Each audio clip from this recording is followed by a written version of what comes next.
Bom dia, como estás? Bem-vindo to another one of Charlie's video log, relearning to play the guitar after a stroke. You know, again, a couple of comments have been, what have you done to help improve this right side? Because this is the side that was affected by my stroke. And I showed the bands last week. This week, I just want to show you a device that probably a lot of people use for hand strength, wrist strength, grip strength. I've used this, oh my gosh, several times. And I got different colors for different strengths. And again, this was bought for me. Right after I had my stroke, and I came home after, a good recovery in the hospital.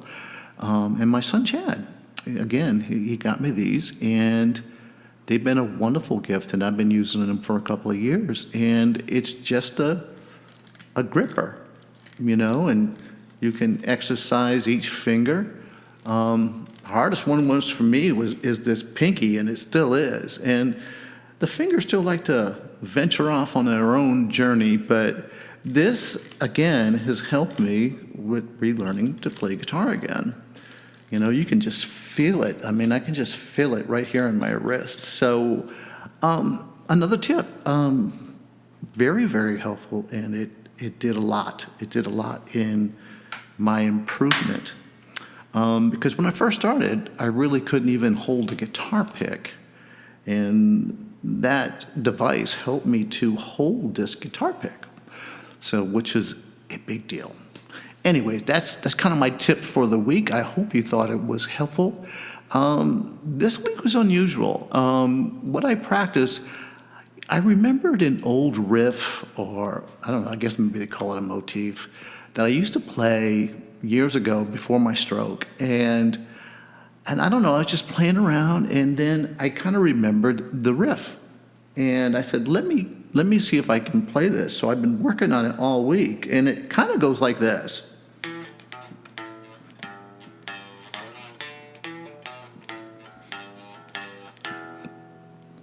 Now this whole thing is in the key of E.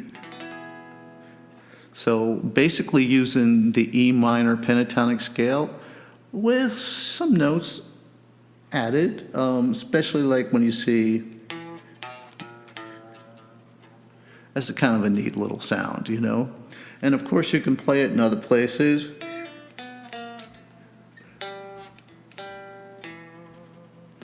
So that's what I worked on this week. So really it was just an exercise, and I just tried to find different places to play it on the guitar neck. And you'll see that in the video.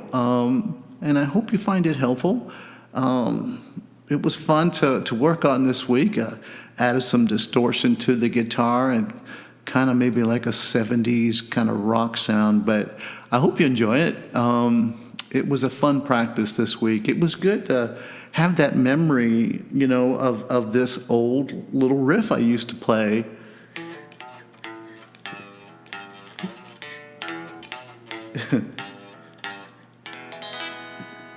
And I will tell you, it used to be a riff I used to do just to kind of warm up with too. So anyways, one of the newer challenges I'm going to have to practice as well, just for an add-on here, is trying to get my palm to muffle. Just like that. I mean, it's very hard to try to get this hand synchronized with this one, but some of the greatest things you can do is kind of muffling the sound with just your palm, not shutting it off, but just kind of muffling it. It adds a neat little tone. So anyways, I just wanted to show you that. That's another thing I have to practice on, and as you can see, I'm kind of getting it. But guys, that's my video this week. I don't want to talk too much longer because I want you to check out the video. But, I keep reflecting back on the phrase when somebody says to you, well, you can't do that. I don't believe that. If you want to do something, you can do it. It might not be the same way. You might have to get imaginative or find other ways to accomplish it, but you can do it.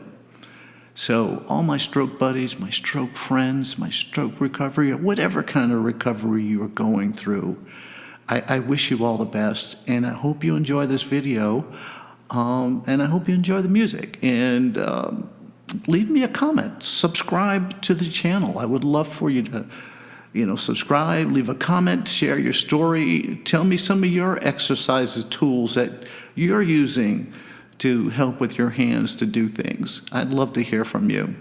So thank you, God bless, and I'm going to say ciao for now.